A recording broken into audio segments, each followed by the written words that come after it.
रापू हर्षवर्धन जी और आज इस छोटे मगर बहुत महत्वपूर्ण कार्यक्रम में उपस्थित प्यारे भाइयों और बहनों, आप सभी को नमस्कार।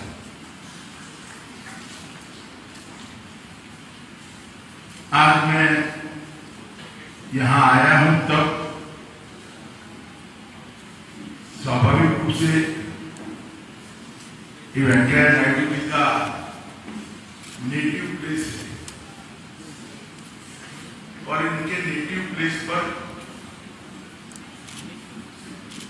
हर भारत के सार्वजनिक जीवन के व्यक्ति ने एक छोटी सी भी गतिविधि अपने मूल के साथ जुड़े रहने के लिए करनी चाहिए। इसका एक बहुत अच्छा उदाहरण वेंकैया जी ने प्रस्तावित किया है। इसको देखने के लिए मैं आज यहाँ पर आया। मैं ट्रस्ट के बारे में बाद में बात करूंगा, मगर वेंकैया जी की अनुमति के साथ पहले मैं वेंकैया जी के लिए बात करना चाहता हूं। वैसे तो वेंकैया जी आज भारत के उपराष्ट्रपति है और जैसा उनका नेचर है, डिसिप्लिन नेचर है, उन्होंने संविधान की भावनाओं का सम्मान करते हुए सारी राजनीतिक गतिविधियों से अपने को अलग रखा। मगर मैं तो भारतीय जनता पार्टी का कार्यकर्ता हूं और वेंकैया जी भारतीय जनता पार्टी के वरिष्ठतम नेताओं में से एक हैं। देश भर के भारतीय जनता पार्टी के प्रमुख नेताओं में से वेंकैया जी जब राजनीति में थे, उन्होंने भारतीय जनता पार्टी का नेतृत्व। मैं आज आपको बताना चाहता हूं, मैं जब जिले का महामंत्री था, डिस्ट्रिक्ट जनरल सेक्रेटरी था, तब वेंकैया जी देश के राष्ट्रीय अध्यक्ष थे और हम सब उनको राष्ट्रीय अध्यक्ष के रूप में काम करते हुए देखते थे। मैं बहुत बचपन से भारतीय जनता पार्टी का कार्यकर्ता बना, लगभग समझ आई, तब से इसी विचारधारा से जुड़ा। मैंने भारतीय जनता पार्टी की गतिविधियों को बारीकी से देखा और मेरा सौभाग्य रहा, बाद में मुझे भी पार्टी का अध्यक्ष बनने का मौका मिला। तब पार्टी के अंदर जितना भी डॉक्यूमेंटेशन था, उस वक्त सारे मेरे पूर्व अध्यक्षों ने जो काम किए थे उसका मैंने डिटेल स्टडी करने के लिए एक टीम बनाई थी और उसका मैंने भी स्टडी किया। मैं निसंकोच कह सकता हूं कि वेंकैया जी के अध्यक्ष रहते हुए पार्टी बैक टू बेसिक्स की ओर गई और वहां से पार्टी का ग्राफ ऊपर उठा। राजनीति के अंदर कोई भी विचारधारा के आधार पर जब पार्टी बनती है, तब आइडियोलॉजी का प्रचार प्रसार, उसका इम्प्लीमेंटेशन ये महत्तम मात्रा में होता है। मगर जब राजनीतिक दल होता है तो अनेक प्रकार के उतार चढ़ाव से राजनीतिक दल को आगे बढ़ना पड़ता है और जाने न जाने किसी का ऐसा उद्देश्य नहीं होता, मगर कभी न कभी पार्टी अपने रास्ते से थोड़ी इधर उधर होनी पड़ती है, क्योंकि फ्लेक्सिबिलिटी नहीं है तो पार्टी टिकती नहीं।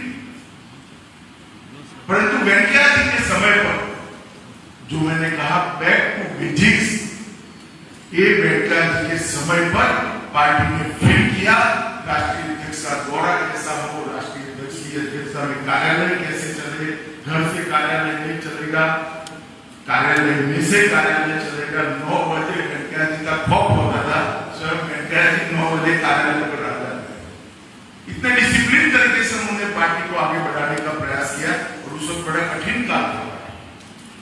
अटल जी जैसे लोकप्रिय और देश के सर्वश्रेष्ठ नेता के साथ अध्यक्ष के रूप में काम करना बहुत कठिन होता है, मगर उन्होंने पार्टी को पकड़ कर रखा, पार्टी को आगे बढ़ाया। मैं मानता हूं ये बहुत बड़ी बात है और मेरे जैसे हजारों कार्यकर्ताओं के लिए ये सीखने की बात है कि जब आप पार्टी का काम करते हो, हमें पार्टी का ही सोचना चाहिए, पार्टी के ही सिद्धांतों की बात करनी चाहिए। व्यक्ति जरूर महत्वपूर्ण होते हैं, मगर सबसे महत्वपूर्ण पार्टी होती है। और ये लेसन वेंकैया जी ने कोई भाषण करे बगैर अपने कर्तृत्व से सभी राजनीतिक उदाहरण सेट किया। एक गरीब किसान परिवार में जन्म लेकर समुद्र किनारे से 20 किलोमीटर दूर के गांव में जन्म लेकर भारत का उपराष्ट्रपति बनना, भारतीय जनता पार्टी का अध्यक्ष बनना, अनेक विभागों के मंत्री बनना और हर जगह पे कंट्रीब्यूशन करना, ये बहुत बड़ी बात, बहुत बड़ी बात होती है किसी भी व्यक्ति के लिए, किसी भी पार्टी के कार्यकर्ता के लिए। मगर वेंकैया जी के जीवन में उससे एक बड़ी बात है, ये पूरी यात्रा में जो उनको भूमिका मिली, वो भूमिका के हिसाब से डिसिप्लिन तरीके से एक सार्वजनिक जीवन के कार्यकर्ता के नाते उन्होंने अपना जीवन दिया, एक डिसिप्लिन तरीके से। आज भी उपराष्ट्रपति है, इतने लंबे समय तक पार्टी के कार्यकर्ता रहे, कभी मैंने उनके मुंह से गलती से भी नहीं सुना है कि अपनी पार्टी। मैं कई बार मिलने जाता हूं संसदीय कामों के लिए, तो कहते हैं कि बीजेपी पार्टी का स्टैंड क्या है, बताओ स्मूथ चलाना है या नहीं चलाना। मुझे थोड़ा आश्चर्य होता है, मैं शायद उनकी जगह होता तो एक कमरे में ऐसा कभी न बोल पाता, मगर वेंकैया जी आराम से कहते हैं कि बताओ बीजेपी पार्टी का स्टैंड क्या है। अब हम तो उनसे गाइडेंस लेने के लिए गए होते हैं, मगर वो टेक्निकली हमें बताते हैं कि बीजेपी पार्टी का स्टैंड क्या है।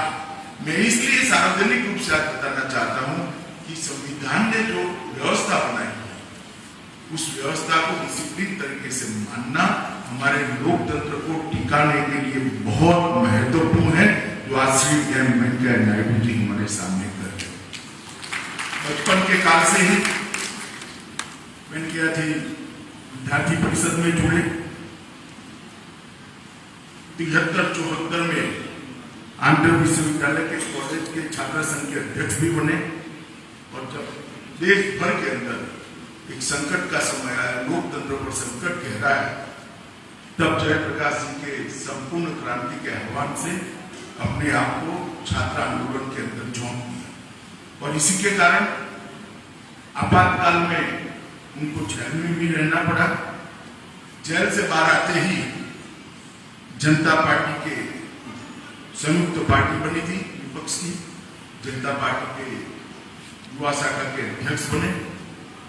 87 में प्रकार के मुद्दे उठाना, गृह की गरिमा, सदन की गरिमा न टूटे इस प्रकार से उठाना, मगर मुखर कर मुद्दे लोगों के टेबल पर रखना, और वरिष्ठ नेताओं के भाषणों का एक अभ्यास कर एक पार्लियामेंट्री लैंग्वेज कैसी होती है, वो वेंकैया जी के भाषणों को पढ़ने से तुरंत समझ में आता है।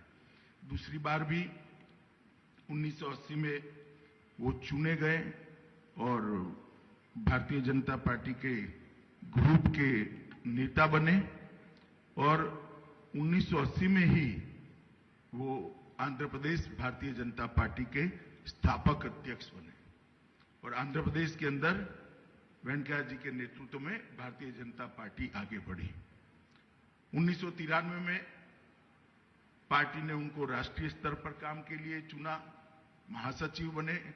महासचिव के नाते भी सतत भ्रमण और पार्टी के मुद्दों को लोगों के सामने रखने की कला, एक बहुत सारे कार्यकर्ताओं के, हम तो बहुत युवा कार्यकर्ता थे उस वक्त, तुरंत ध्यान में आता।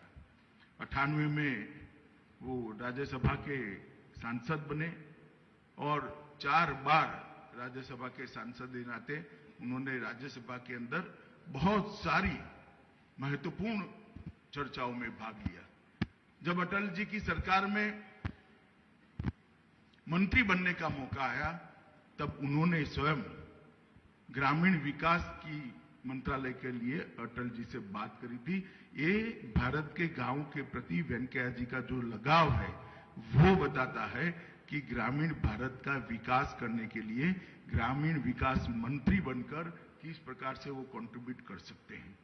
और 11 से 14 तक आपदा प्रबंधन पर संसदीय फोरम के उपाध्यक्ष भी रहे हैं, और कई सारे डिपार्टमेंट उन्हें, पार्लियामेंट्री अफेयर्स हो, अर्बन डेवलपमेंट हो, ग्रामीण विकास हो, ये सारे डिपार्टमेंट उन्होंने बहुत अच्छे तरह से उन्होंने संभाले हैं। और आज भी जब भी मिलते हैं तब उनके अंदर किसानों के लिए छटपटाहट जो है वो छिप नहीं सकती, वो सरफेस पर आ जाती है। किसानों के लिए क्या करना चाहिए, सरकार क्या कर रही है, नीचे तक पहुंच रहा है या नहीं पहुंच रहा है, ग्रामीण विकास के लिए क्या वो कर रहा है, उसकी बहुत अच्छे तरीके से वो मीमांसा भी करते हैं और जानकारी से अपने आप को अपडेट भी करते हैं। वेंकैया जी उनके वन लाइनरों के लिए बहुत प्रसिद्ध है। मुझे आंध्र प्रदेश के एक कार्यकर्ता के उन्होंने पुराने जीवन का एक वन लाइनर कहा था जो उनके समकक्ष थे उस वक्त, कि वेंकैया जी जब 370 के लिए आंदोलन कर रहे थे उनकी युवा अवस्था में, तब प्रोफेसर ने कहा कि कश्मीर कभी देखा है, और अगर कश्मीर नहीं देखा है तो काहे को यहां आंदोलन कर रहे हो। वेंकैया जी ने फटाक से कहा था, आपकी एक आंख ने दूसरी आंख देखी है क्या? मगर ये आंख फोड़ देंगे तो इस आंख को दर्द होगा या नहीं होगा। ऐसा उस जमाने में युवा अवस्था में जवाब देना बहुत बड़ी बात है। और परमात्मा की कृपा देखिए, जिस युवा वेंकैया नायडू ने 370 के लिए आंदोलन करा था, राज्यसभा में 370 का बिल मैंने ही पायलट किया था, सबसे पहले राज्यसभा में रखा था, और जब राज्यसभा में मैं बिल रख कर गया तो श्री वेंकैया नायडू जी भारत के उपराष्ट्रपति और राज्यसभा के चेयरमैन। ईश्वर भी जो व्यक्ति की लगन होती है इसको कभी न कभी देखता है और ऐसे मौके भी ईश्वर देता है। और आज राज्यसभा के चेयरमैन के नाते वेंकैया जी और उपराष्ट्रपति के नाते वेंकैया जी एक आदर्श कस्टोडियन ऑफ कॉन्स्टिट्यूशन कैसा हो सकता है, कॉन्स्टिट्यूशन में जो उपराष्ट्रपति महोदय के लिए भूमिका बताई गई है, इसका आदर्श निर्वहन कैसे हो सकता है, इसका एग्जाम्पल वेंकैया जी सेट कर रहे हैं। पूरा जीवन परिवारवाद के खिलाफ उन्होंने ढेर सारी शिरकतें कर भारत के लोकतंत्र को स्वस्थ रखने का प्रयास किया है। मित्रों, आज मैं वेंकैया जी ने मुझे, दीपा जी ने एक बार संदेश किया, मैंने तुरंत हाँ इसलिए बोला था क्योंकि मैं नेल्लोर आना भी चाहता था और वेंकैया जी के बारे में 2 शब्द नेल्लोर के लोगों के सामने बात भी करना चाहता था। आज दीपा जी के साथ महामहिम उपराष्ट्रपति जी भी थे।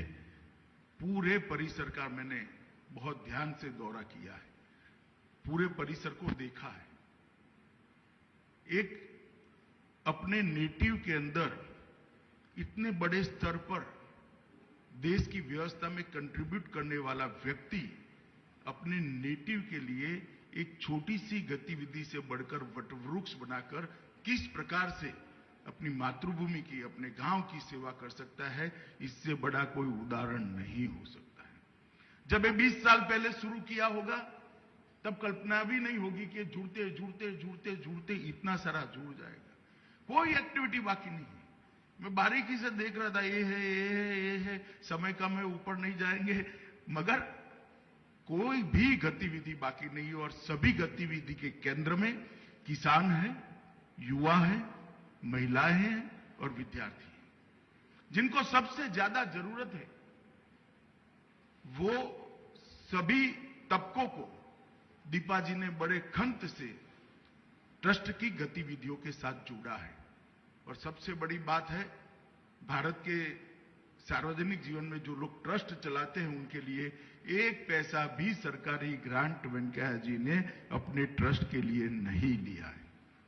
इतने बड़े पद पर रहने के बाद कई सरकारी अधिकारी होंगे, अलग अलग प्रकार की, और स्किल डेवलपमेंट से लेकर काफी योजनाएं तो ऐसी जो सरकार की ही योजना है। सरकार को तो चाहिए इस प्रकार के ट्रस्ट की जो आगे बढ़ाए, मगर मैंने अस्पताल देखा, उसमें भी सरकार नहीं है, कोई प्राइवेट ट्रस्ट इसको मैनेज कर रहा है। इंस्ट्रूमेंट सारे दीपा जी के ट्रस्ट ने, स्वर्ण भारत ट्रस्ट ने दिए हैं, और स्किल डेवलपमेंट की गतिविधि भी प्राइवेट पार्टियों को साथ में जोड़कर चलाई है। मैं मानता हूं कि ये बहुत बड़ा एक अपने आप में उदाहरण है कि किस प्रकार से एक अपने पैतृक गांव के अंदर, अपने जन्म जहां हुआ वो गांव की कल्याण के लिए किस प्रकार से काम किया जा सकता है। और मित्रों, एक बात मैं यहां आकर बहुत अच्छे से कनेक्ट कर पाया हूं। अगर हर गांव में कोई न कोई एक व्यक्ति इस प्रकार की गतिविधियों को उठा ले, अपने आप को बाजू में कर गांव के बच्चों की, किसानों की, महिलाओं की और गरीबों की चिंता करे, तो देश के अंदर एक भी गांव ऐसा नहीं बचेगा जहां ये सब चीजें नहीं होगी। परंतु हम सब कर नहीं सकते, वेंकैया जी कर रहे हैं। और मेरे जैसे व्यक्ति के लिए आज एक बहुत बड़ा लेसन है कि अपने नेटिव के साथ, अपनी जड़ों के साथ कैसे जुड़ा रहा जा सकता है। इसका एक आइडियल एग्जाम्पल इस स्वर्ण भारत ट्रस्ट है। और मैं वेंकैया जी नायडू जी को ये ट्रस्ट के प्रेरणा स्वरूप, प्रेरणा मूर्ति के रूप में बहुत बहुत बधाई देना चाहता हूं कि इन्होंने नेल्लोर के युवाओं के, किसानों के, बच्चों के और गरीबों के कल्याण के लिए इतना बड़ा गतिविधि का केंद्र बनाया है और स्वयं इतने इन्वॉल्व है कि हर चीज उनको मालूम है। और दीपा जी ने भी और ट्रस्ट के अध्यक्ष जी ने भी उसको बहुत आगे बढ़कर बढ़ाया है। मित्रों, आज जब मैं यहां आया हूं तब कोई राजनीतिक बात नहीं करनी है, मगर एक ऐसा प्रयास है भारत सरकार का जिसको मैं आपके साथ साझा करता रहा। मैं लगभग 1981 से सार्वजनिक जीवन में हूं, कई साल हो गए, और पद्म पुरस्कारों को मैंने पहले भी देखा है, आज भी देखा है। और अब मैं गृह मंत्री हूं तो पद्म पुरस्कार की प्रक्रिया को भी ध्यान से देखता हूं। और मेरा स्वभाव है स्टडी करने का, पुरानी प्रक्रिया का रिकॉर्ड मंगा कर भी मैंने देखा। ज्यादातर जो दल सत्ता में होते हैं उनके प्रभाव क्षेत्र के लोगों को पद्म पुरस्कार मिलते थे। मुख्यमंत्री का रिकमेंडेशन हो, एमपी का हो, मिनिस्टर का हो, और सिफारिश के बगैर पद्म पुरस्कार की कल्पना ही नहीं की। पद्मश्री, पद्म भूषण, पद्म विभूषण, भारत रत्न सिफारिश के बगैर कभी मिल नहीं सकता था। किसी न किसी की सिफारिश की जरूरत थी। मगर मोदी जी ने ऑनलाइन एप्लीकेशन कर मेरिट्स पर, जिन्होंने जमीन पर काम किया है, जमीन पर भारत को आगे बढ़ाने के लिए, समाज को सुधारने के लिए, समाज को सुदृढ़ करने के लिए और समाज की दिक्कतों को कम करने के लिए काम किया है, उसको पद्म पुरस्कार मिलना शुरू हुआ है। और मैं 3 साल से इस प्रक्रिया के साथ जुड़ा हूं एज अ गृह मंत्री। मैं आपको बताता हूं, दूर सुदूर कर्नाटक के किसी कोने में कोई महिला अपने परिश्रम से अकेली 35,000 से ज्यादा वृक्षों का बुआई भी करती है और उसको बढ़ा भी करती है, पर पैर में चंपल नहीं है, पैर में चंपल नहीं है।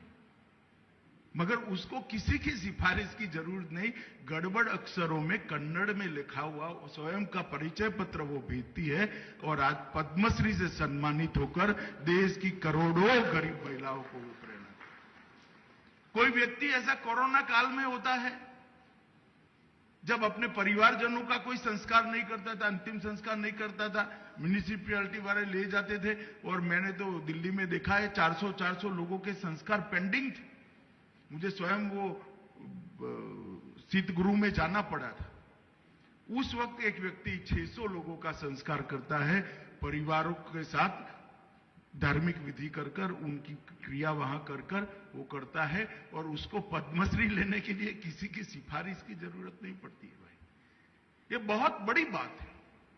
एक मुस्लिम सज्जन है, लावारिस लाशों को, कोई भी पुलिस स्टेशन में लखनऊ में लावारिस लाशों को आज तक आप मान नहीं सकते, मुस्लिम सज्जन ने 30,000 से ज्यादा लावारिस लाशों का अग्नि संस्कार किया है, और वो सारे के सारे हिंदू थे, बहुत कम मुस्लिम थे। अब ऐसे व्यक्ति को पद्मश्री मिलता देखकर सात अर्थ में मैं भावुक हूं कि मोदी जी ने इस प्रक्रिया को कितनी ट्रांसपेरेंट कर दी, पारदर्शी किया और उसका लोकतांत्रिकरण कर, डेमोक्रेटिक बना दिया। किसी की सिफारिश मेरिट्स में ही निर्णय होता है, और कंट्रीब्यूटर जो है जब उसको एक्नॉलेजमेंट होता है, उसको पुरस्कार मिलता है, तो समाज के लिए वो प्रेरणा का स्थान होता है। चाणक्य ने शासन के 2 अति महत्वपूर्ण गुण बताए हैं। अच्छा करने वालों को पुरस्कार और बुरा करने वाले को दंड, ये दोनों राजा ने तत्परता के साथ देना चाहिए। और मैं मानता हूं मोदी जी ने पद्म पुरस्कारों के माध्यम से इसको जमीन पर उतारा है। आज एक छोटी सी बात, क्योंकि मैं इस प्रकार की गतिविधि के सेंटर पे आया हूं जो निस्वार्थ रूप से चल रही है, तो आपके ध्यान पर रखनी थी।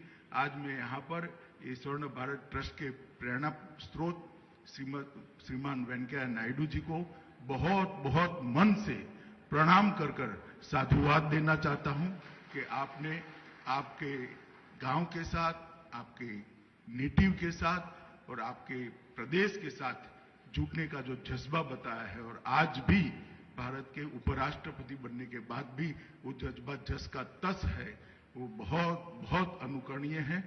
ट्रस्ट के अध्यक्ष जी श्रीनिवास जी और बहन दीपा को भी मैं बहुत बहुत शुभकामनाएं देता हूं कि जिस प्रकार की गतिविधि आप यहां पर कर रहे हो, ये बहुत सारे लोगों के लिए प्रेरणा का कारण बनेगी। आज मुझे आकर बहुत सीखने को भी मिला है और बहुत संतोष और आनंद की भी अनुभूति हुई है। उसको व्यक्त कर मेरी बात को मैं समाप्त करता हूं। वंदे मातरम।